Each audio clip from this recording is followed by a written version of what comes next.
আমি এসেছি গোপালদাসপুরের বিখ্যাত রাখাল রাজা মন্দির। এই রাখাল রাজা মন্দিরকে বাংলার বৃন্দাবনও বলা হয়। এখানে যে দুপুরবেলায় ভগবানের অর্থাৎ শ্রীকৃষ্ণরূপী রাখাল রাজের যে ভোগ প্রসাদ গ্রহণের ব্যবস্থা আছে সেটা আপনাদের দেখাবো।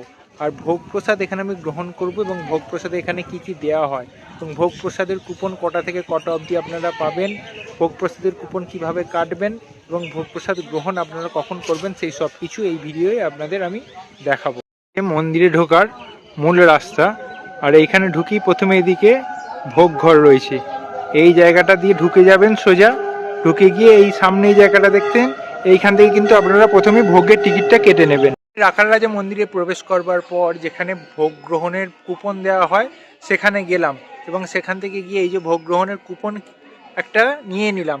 ভোগ গ্রহণের কুপনের জন্য আমাকে 60 টাকা ওনাদেরকে দিতে হলো। ওর বলা হলো যে 12:30 থেকে 1টার মধ্যে এখানে ভোগ প্রসাদ গ্রহণের ব্যবস্থা করা হবে।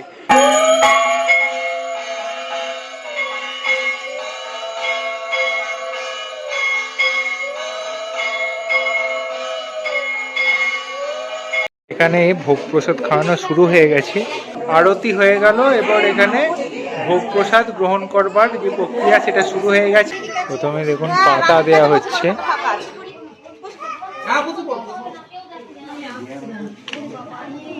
প্রথমে যেটা দেখতে পাচ্ছেন এটা হচ্ছে রাখাল রাজার মূল ভোগ।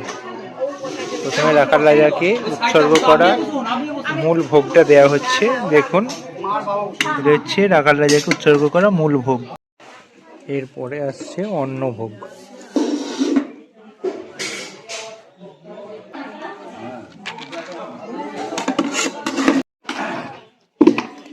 এরপর সবজি চলে এলো।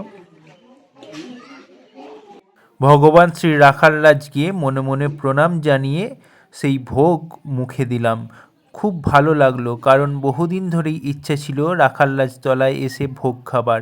সেই ভোগ মুখে দিয়ে মনে খুব পরিতৃপ্তি এলো।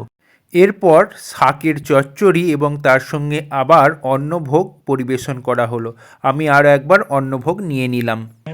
রাখাল রাজার ভোগ, তারপর অন্নভোগ, তারপর সবজি দেওয়া হলো, শাক দেওয়া হলো, বা শাক দিয়ে অন্নভোগ খাই।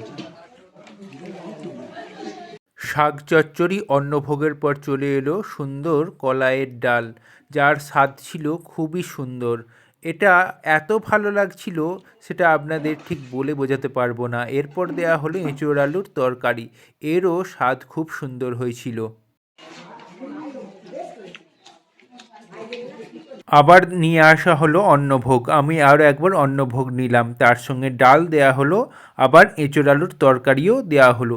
শেষকালে চলে এলো কুলের চাটনি।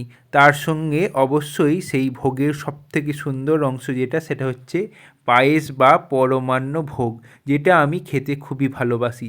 আপনাদেরও কার কার এটা খেতে ভালো লাগে? রাখাল রাজা মন্দিরে অবশেষে ভোগ প্রসাদ গ্রহণ করে নিলাম। এবার রাখাল রাজাকে আরও একবার প্রণাম জানিয়ে মন্দির থেকে চলে যাব। রাখাল রাজার কাছে এটাই প্রার্থনা করব, বারবার যেন তার কাছে ফিরে আসতে পারি। এই মন্দির এখন বন্ধ হয়ে গেল, আবার বিকেলবেলা 4টে 4:30 সময় মন্দির খুলবে। আজকের ব্লগটা এখানেই শেষ করছি। দেখা হচ্ছে আবার নতুন একটা ব্লগে। ততক্ষণ সকলে ভালো থাকবেন, সুস্থ থাকবেন।